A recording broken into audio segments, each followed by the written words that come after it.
Have you ever stopped to think that, well, some of history's biggest movers and shakers didn't just rely on words, that they used something maybe more primal, spectacle? Oh, absolutely.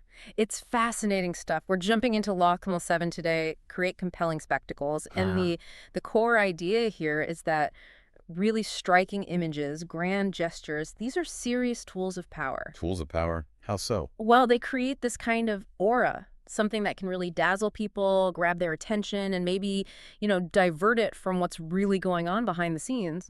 Like a magic trick almost, bypassing our rational side. So our mission in this deep dive is to explore exactly that, how these visuals, these symbols, they talk straight to our emotions. We've got some amazing historical stories and psychological insights from the sources to dig into. And it's crucial to get this. This isn't just like ancient history lessons. The whole principle of creating compelling spectacles, it's absolutely still in play, all around us, maybe in ways you haven't even really considered. Okay, so let's start there.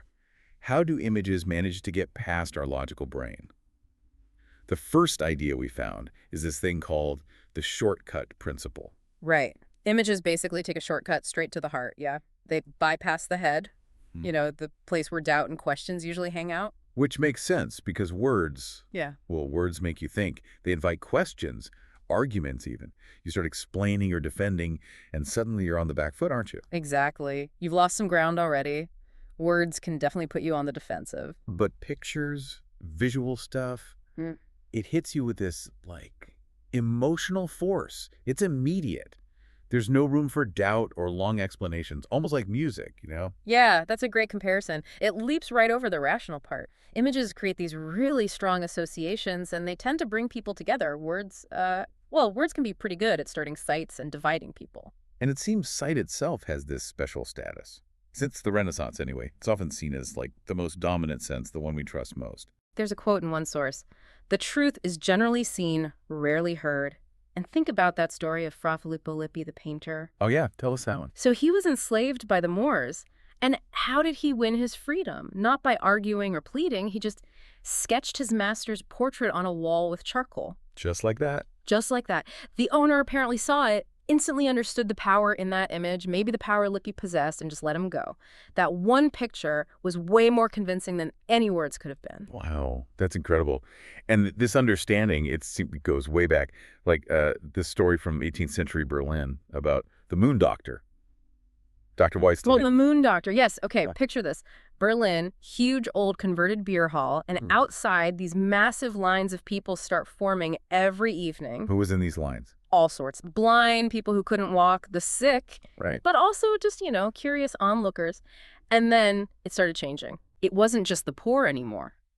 Suddenly you see these magnificent carriages pulling up near sunset, gentlemen in fancy coats, ladies with these enormous hairstyles, all waiting for this doctor, And the rumor was, that he healed people using moon rays, exposing them to the light of the moon. okay, sounds unusual. What was it like inside? Apparently just packed. A real Tower of Babel, people from all classes, all backgrounds crammed in, and moonlight was streaming in through these tall windows on the north side, hitting the floor at odd angles. And there was a buzz, right? Oh, yeah. From upstairs where the doctor and his wife worked, you'd hear shouts, cries, whispers would spread through the crowd someone blind could suddenly see. So what was the actual cure? What did he do? Well, they'd bring a patient up, say, a young boy. The doctor would uncover the afflicted part, maybe an arm or leg, and lift the boy up to the window facing the moon. Okay. Then he'd rub the spot, mumble something nobody could understand, give the moon this knowing look, and then take his fee. Right. But wasn't there a catch? Yeah. Something about his wife. Ah, yes. Here's the kicker. His wife was doing the exact same thing with female patients, but in a room facing south, where the moon wasn't even visible. No way. Yeah. So it wasn't about the actual moonbeams at all. Doesn't seem like it. And yet people still felt healed, even the ones in the south-facing room. So what does that tell us? Why did people, even the wealthy, educated ones in carriages, fall for it? Well, it suggests Weisslitter understood something crucial about people, doesn't it? They don't always want logic or science. They were. An immediate hit to the emotions. The spectacle of the moon, whether it was really there or not, that was the powerful thing. It was like a magnet for fantasies. He just associated himself with that potent image. and bam, he had power. So the spectacle itself was the medicine, in a way. Pretty much. It shows it's not always about the truth of the cure, but the story, the feeling, the whole performance. And think how often we see that today, right? Marketing that sells a feeling, not just a product. Okay, so Dr. Wayslater used illusion, but others used, well, just sheer unforgettable spectacle, Cleopatra. Her entrance to Tarsus is legendary. Oh, it's incredible. Plutarch describes it so vividly. Sailing up the river Cydnus. Picture a golden barge, purple sails billowing out, silver oars hitting the water in time with music, flutes, pipes, lutes playing. And Cleopatra herself. Dressed as Aphrodite, the goddess of love. Under this canopy made of cloth of gold, she had little boys dressed as cupids fanning her, beautiful attendants dressed as Nereids and Graces handling the boat. It sounds like a movie scene. Totally, and get this indescribably rich perfume drifted from the barge onto the riverbanks. Imagine the smell, the sights, the sounds. What was the effect on the ground? Immediate and massive. Huge crowds rushed to the riverbanks to see it. The marketplace apparently just emptied out. And Antony, the guy she was there to meet, left sitting all alone on his official seat. Just abandoned. Completely. And the word instantly spread. Aphrodite has come to revel with Dionysus. That's the power right there. No words needed. The visual created this divine aura, instant understanding. She didn't just arrive, she manifested. And didn't Antony try to host her later? He did. He invited her to dinner, trying to be courteous, but she flipped it, saying it was better if he came to her. Smooth. Very. And when he went expecting, a nice dinner, he found something else. The preparations were magnificent beyond words, but the lights, the sheer number of lights astonished him. Lights? Yeah, arranged in these complex, ingenious patterns, squares, circles. Plutarch says it created as brilliant a spectacle as can ever have been devised. Her whole approach was visual mastery. Okay, another master of this, but maybe in a more long-term strategic way, was Diane de Poitiers. Diane, yes. So, context. She's 37, mistress to the future King Henri II, who's only 17. Fast forward, he becomes king. She's now 48. She needs to keep her influence, right? Especially with that age gap. So what were her secret weapons, as the source calls them? Symbols and images. Pure visual strategy. She was like an early pioneer of personal branding. How so? What did she do? First, she created this motif intertwining her initial D with Henri's H and Henri. He plastered this D and H symbol everywhere. Like royal robes, monuments, churches, even on the front of the Louvre Palace in Paris. And her colors, she exclusively wore black and white. That became her instantly recognizable trademark. Black and white, okay. But she went further, didn't she?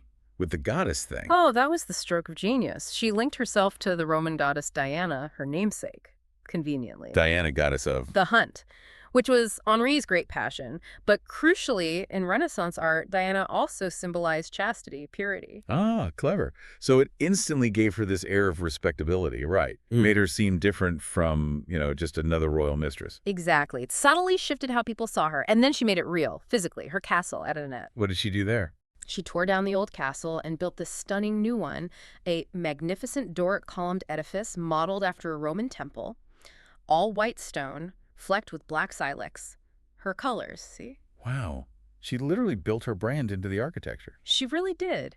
And inside and out, symbols of Diana were everywhere. Crescent moons, stags, hunting dogs, tapestries. There was even a famous sculpture of Diana that, surprise, surprise, looked a lot like Diane herself. So did it work? Did people buy it? What was the impact? It seems to have completely overwhelmed Henri. He started promoting this image of her as a Roman goddess himself. Even big public events like parades would feature tableaus reinforcing this image. So it wasn't just vanity, it was strategy. Absolutely. It's like strategic personal branding way before its time. She crafted herself into this undeniable cultural force, not just the king's older mistress. And it worked. She secured Henri's total devotion, massive wealth, huge status right up until he died. An amazing story. She basically took herself from potentially being seen as an aging courtesan and made herself into a mythic force. Incredible. It really is. And this idea of symbolism, it brings us to this broader concept. In the Middle Ages, they saw symbolism as a kind of shortcut of thought. A shortcut? How? Well, it allowed thinking to sort of leap to connections that weren't based on like logical cause and effect, but on meaning, on signification. Give me an example.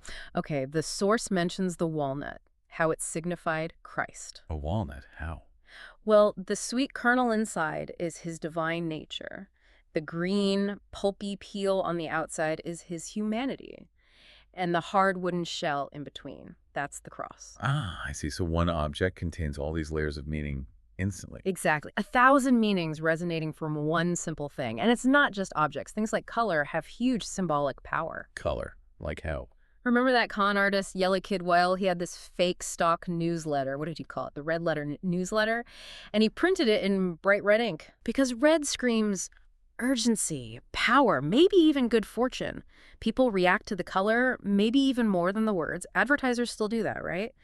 Print the word gold in actual gold ink. The eye just goes right to it. Makes sense. And it's not just the images or colors themselves, but also how they're arranged. The order matters. Definitely. Think about General Charles de Gaulle near the end of World War II. Paris is about to be liberated. De Gaulle made sure, apparently through some clever maneuvering, that it was French troops, his troops, who led the procession into the city, not the Americans. Why was that so important? Symbolism. It was a crucial visual signal. It showed the Allies and the world that France was liberating itself, that he was in charge. It proved that sometimes a leader literally needs to be seen at the front, for that emotional connection. The image of leading was everything. So, okay, maybe identifying as a sun king or the goddess Diana feels a bit much today. Yeah, perhaps a little outdated. But the core principle, Yeah. creating your own kind of mythology, Right. associating yourself indirectly with powerful ideas or figures, that still works. Absolutely. The goal is still to create that aura, that stature that goes beyond just your everyday appearance, just like Diane did. It's about crafting perception. And we even see this applied in, well, unexpected fields, like modern psychiatry. Right. Dr. Milton Erickson, the psychiatrist, he'd use symbolic language with patients who were maybe closed off or troubled.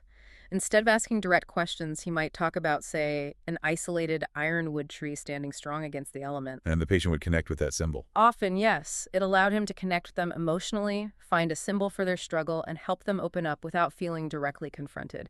It's that indirect symbolic route again. It's amazing how versatile this is, even turning negatives into positives, like with Cardinal de Retz. Oh, that's a classic. 1648, Paris, rebellion against the crown. The royalists mock the rebels, calling them fronds, basically. Kids slingshots. Yeah. Worthless troublemakers. So what did de Retz do? He grabbed that insult and turned it into their badge of honor. The frond became the rebels' powerful symbol, their rallying cry. They even put little fronds on their hats and sashes. He completely flipped the meaning. Without that symbolic jujitsu, the rebellion might have just died out. Quite possibly. It gave them identity, unity, pride. It shows how finding new ways to combine images and symbols can have this almost poetic effect. Yeah. An immediate emotional resonance. Like Emperor Constantine seeing the cross over the sun. Exactly. That vision, that powerful, condensed image. No amount of preaching or arguing could have had the same impact. It was instant, potent symbolism. So when you boil it all down, it comes back to what Machiavelli said, doesn't it? Keep people occupied and distracted with festivities and spectacles. Pretty much. The visual, the spectacle. It's still the simplest, maybe the most direct route to people's hearts. Wow. This has been quite the deep dive. It really makes you think. Compelling spectacles, powerful symbols. They're clearly way more than just window dressing. Absolutely. They're fundamental tools of power. They bypass our rational defenses. They forge these deep emotional bonds, stuff that words often struggle to do on their own. So the final thought for everyone listening. Think about all the spectacles and symbols you see every single day. In ads, in politics, scrolling through social media, even how people brand themselves. How might understanding this law, this power of the visual, change how you see those messages being fired at you all the time? And maybe even how you think about presenting yourself or your own ideas. What are they really doing with those images and symbols? And what power does that actually give them over you? Definitely something to chew on.